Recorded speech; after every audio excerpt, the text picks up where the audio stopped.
Hello friends, स्वागत है आपका आपके अपने यूट्यूब चैनल प्रतीक इंडिया एजुकेशन।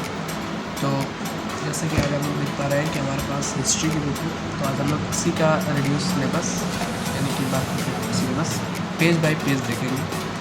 तो इसमें आप लोग को बता दूँगा कि कौन सा टॉपिक आपको पढ़ना है और कौन सा टॉपिक आपको नहीं पढ़ना है। तो पेंसिल लेके रेडी हो जाइए और कट करते रहिए जो टॉपिक आपको नहीं पढ़ना है। तो सबसे पहला हमारा इसमें कंटेम्प्रेरी वर्ल्ड में पहला चैप्टर है the first world war. The first world war में आपको सिर्फ causes of first world war पढ़ना है यानी, और उसके बाद सेकंड पेज पे रेस फॉर आर्नामेंट्स नहीं पढ़ना है यानी कि रेस ऑफ आर्नामेंट कट कर दीजिए। उसके बाद थर्ड आपको पढ़ना है division of Europe and two hostile group, ये आपको पढ़ना है। उसके बाद इस पेज में आपको सारा जावो क्राइसिस पढ़ना है। इवेंट्स ऑफ वार नहीं पढ़ना है यानी कि इवेंट्स ऑफ वार से कट करना शुरू करिए कहाँ तक, नेक्स्ट पेज का जो रिजल्ट्स ऑफ वार है इसके ऊपर तक, यानी कि रिजल्ट्स ऑफ वार के ऊपर तक आप लोग कट कर दीजिए। उसके बाद हम लोग का इसमें रिजल्ट ऑफ वार में आपको ट्रीटी ऑफ वर्साइली बस पढ़ना है। यहाँ से टेरिटोरियल रीअरेंजमेंट से लेके आप लोग चैप्टर के लास्ट पेज यानी कि इसके बाद से आप लोग को कुछ नहीं पढ़ना है। तो अब आते हैं हम लोग नेक्स्ट चैप्टर हम लोग का राइज ऑफ डिक्टेटरशिप। ये चैप्टर आपका पूरा कट चुका है, बस एक टॉपिक लास्ट का छोड़ा गया है, उसको आप पढ़ लीजिएगा। Page number 124। इसमें जो आप लोग को लास्ट दिख रहा है similarity between the ideologies of fascism and Nazism, ये आपको पढ़ना है। इसमें 7 टॉपिक है, आपको 7 पढ़ लेना है। 7 पॉइंट है, इसको अच्छे से याद कर लीजिएगा, क्वेश्चन इसी में से आएंगे। और नेक्स्ट जो चैप्टर है हमारा वो है chapter 12 the second world war. इसमें आपको causes of world war second, dissatisfaction with treaty of Versailles, rise of fascism and Nazism, ये दोनों टॉपिक पढ़ना है। लेकिन थर्ड टॉपिक जो हम लोग का है पॉलिसी ऑफ अपीजमेंट, ये आप लोग को नहीं पढ़ना है। उसके बाद जापानीज इन्वेशन ऑफ चाइना पढ़ना है। इवेंट्स ऑफ वार नहीं पढ़ना है यानी कि इवेंट्स ऑफ वार से कट करना शुरू करिए एकदम लास्ट पेज तक, यानी कि आपको इवेंट्स ऑफ वार से लेके लास्ट पेज तक कुछ नहीं पढ़ना है।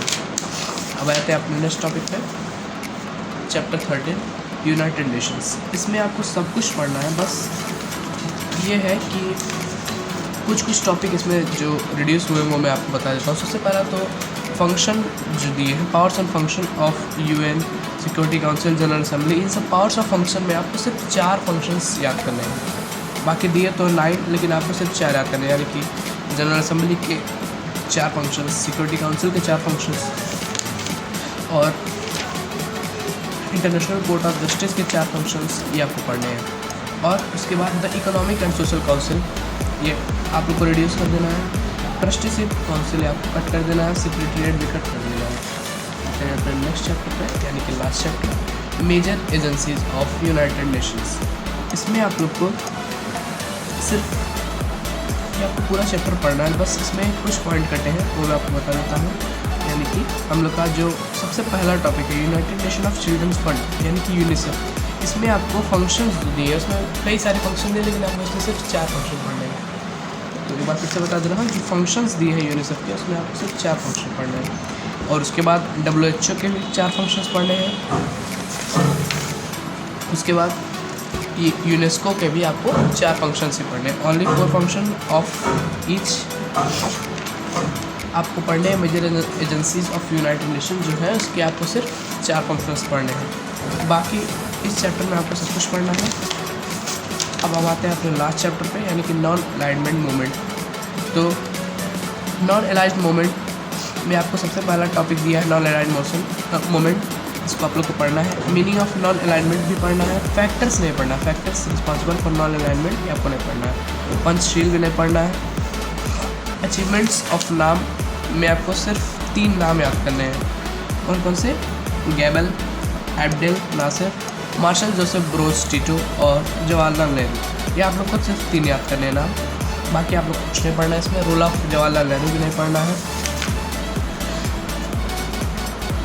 अचीवमेंट्स ऑफ नाम भी नहीं पढ़ना है, फ्यूचर ऑफ नाम भी नहीं पढ़ना है। यानी कि इस चैप्टर में हम लोग को सिर्फ non aligned movement, meaning of non alignment पढ़ना है, फैक्टर्स नहीं पढ़ना है, पंचशील नहीं पढ़ना है, आर्किटेक्ट्स ऑफ नाम में सिर्फ 3 नाम याद रखने हैं, रोल ऑफ जवाहरलाल नेहरू नहीं पढ़ना है, और उसके बाद फ्यूचर एंड अचीवमेंट्स ऑफ नाम भी नहीं पढ़ना है। तो उम्मीद करता हूँ आप लोग को ये रिड्यूस सिलेबस समझ में आ गया होगा।